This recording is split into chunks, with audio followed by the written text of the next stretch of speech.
Good afternoon. Welcome to Lunchtime News. This is Samadhi Gunasekara. As usual, let's look at headlines first.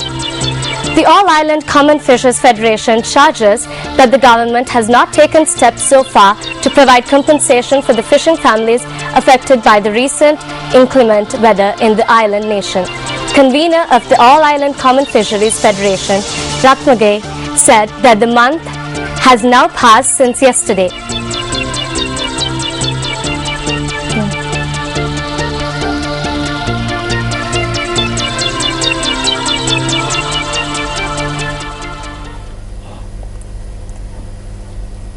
The strike action commenced by railway employees is still underway.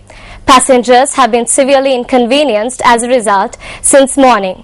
Our reporters say that most railway services originating from the Colombo Fort railway station and outstation services are not in operation. Railway employees commenced a 48-hour strike action at midnight yesterday. The convener of the Railway Graded Trade Union Collective, Janaka Fernandez, said that the strike was called to demand that employees' salaries arrears were resolved. This footage was captured from the Colombo Fort railway station this morning. Buses were heavily congested owing to the shortage of train services.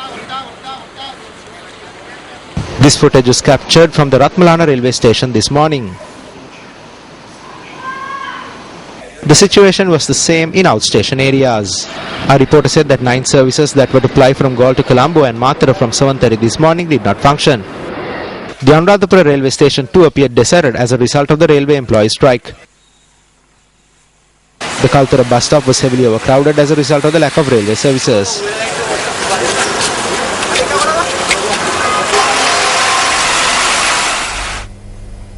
Protests are underway in Bihar station in India, where demonstrators are charging that state authorities, including Chief Minister Nitish Kumar, had failed to prevent yesterday's serial explosions at Bodh Gaya in spite of being force-warned. Indian media reported earlier that intelligence agencies had alerted Bihar police and state authorities of a possible attack on Bodh Gaya. The demonstrators were organized by opposition parties, including the Bharatiya Janata Party. Indian media reports also say that security has been tightened at Bodh Gaya following yesterday's serial explosions. The convener of the Inter-University Students' Federation, Sanjeeva Bandara, has been remanded until the 15th of July. The order was issued when Sanjeeva Bandara appeared before the Fort Magistrate Thilna Gamage this morning. The convener of the IUSF was remanded for violating bail conditions, including not inconveniencing the public, not participating in illegal rallies and not organizing illegal rallies that was set by the Fort Magistrates Court on the 30th of September last year. Submitting a B report in court last week, the Criminal Investigations Department said that Bandara had violated bail conditions and requested that he be ordered to appear before court today. While Bandara appeared in court today in accordance with this order, he was subsequently placed in remand custody. The Colombo Municipal Council said that measures to forfeit the property of 211 individuals who failed to pay property taxes are currently underway.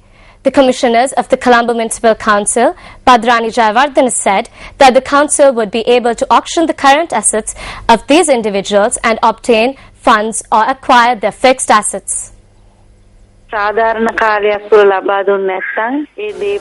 If property taxes are not being paid within the given period of time, individuals will be able to auction their current assets and we will be able to claim the amount. Or fixed assets like lands and buildings will be taken into the possession of the municipal council. Currently, we have taken measures to forfeit lands of 211 individuals, but if an individual is willing to pay the taxes in the last minute, they will assist the individual to reclaim their property. She further added that special incentives will also be provided to individuals who make payments on a quarterly basis. JVP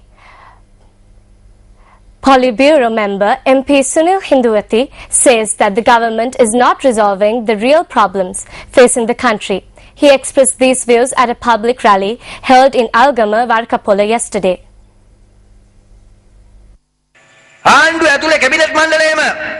What was the result of two groups within the government fighting over the 13th Amendment? That problem too was driven under. The issues with the electricity bills and bus fares have also been brushed aside. The entire education system has been destroyed. 95% of the people in the north have been made to conduct their affairs in a language they do not know. If this government is resolving the real problems facing the country, then they could have appointed at least one Tamil-speaking official to every government office in the northern province. The problems with political prisoners is still the same. They release who they want. Can you put it on to the right one? The Foreign Employment Bureau has taken measures to change the appellation of Sri Lankan women who leave the employment in Saudi Arabia. The profession, which was termed as housemaid previously, has been changed to domestic housekeeping assistant. The real manager of the Foreign Employment Bureau, Mangala Randhaniya, said the basic salary of these domestic workers has also been increased. We have introduced a curriculum for training, and it is only people who pass the examination after the training program that will be allowed to work in Saudi Arabia as professional household assistants. Since we are improving the quality of the professional housekeeping assistants that we will send abroad, we will also be increasing the minimum wage requirements from 750 Saudi Riyals to 900 Saudi Riyals. Coming up later on in the news, Andy Murray ends long wait by claiming the men's Wimbledon title. All the action coming up on Sports First. Can you cue it?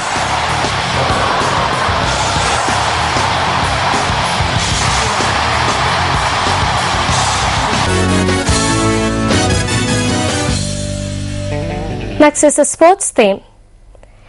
Andy Murray wiped out 77 years of pain and hurt as he became the first British man since 1936 to win the men's title at Wimbledon with 6-4, 7-5, 6-4 victory over world number 1 Novak Djokovic. On the hottest day of the year in Britain, with the mercury soaring towards 30 degrees Celsius, the world's two best players produced scorching action from the start, and the first three games alone lasted 20 minutes. The opening salvo of the centre court clash lasted 20 strokes as Murray went up 40 love on the Serb serve, but Djokovic produced staunch defence to stave off his opponent's attacks. The duo did trade breaks in the third and fourth games, with each Murray winner being greeted by a chorus of 15,000 roars. Just why Britain had to wait almost 8 decades to witness such scenes of unbridled patriotic joy at the spiritual home of lawn tennis was summed up by an astonishing final game when Murray won and lost 3 match points, leaving 15,000 fans gasping in disbelief. The pulses were racing even faster as Djokovic displayed his own survival instincts to earn 3 break points before a wondrous volley winner gave Murray another championship point.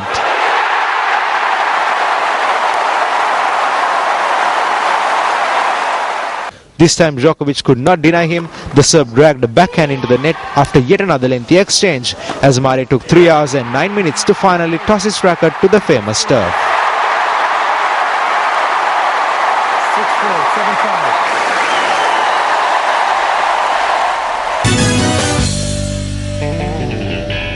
7-5. Coming back to one of our locals again, the All Ireland Common Fisheries Federation charges that the government has not taken steps so far to provide compensation for the fishing families affected by the recent inclement weather in the island.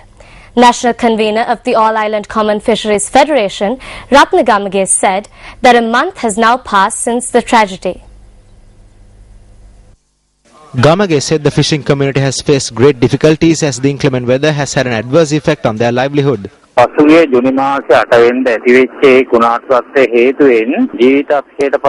a result of the storm that affected the island on the 8th of June, the government has not implemented any measures to provide compensation to families of fishermen who lost their lives or the fishermen who were affected by this natural disaster. All the discussions that took place within the government relating to this matter have become mere words. We are deeply saddened by this and we are requesting to take immediate steps to provide compensation to these fishermen, at least with a monetary compensation of 5 lakhs.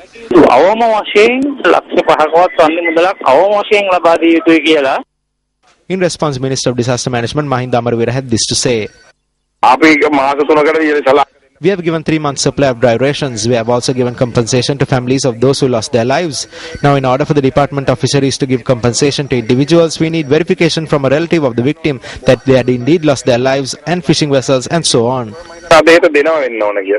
Director General of the Department of Fisheries, N.D. Hettiarachchi meanwhile said that the compensation program for the families of the fishermen affected by recent inclement weather conditions will commence tomorrow. That's a wrap for our lunchtime news today. Join us back at 1:55 for more live updates. This is Samadhi Gunasekara.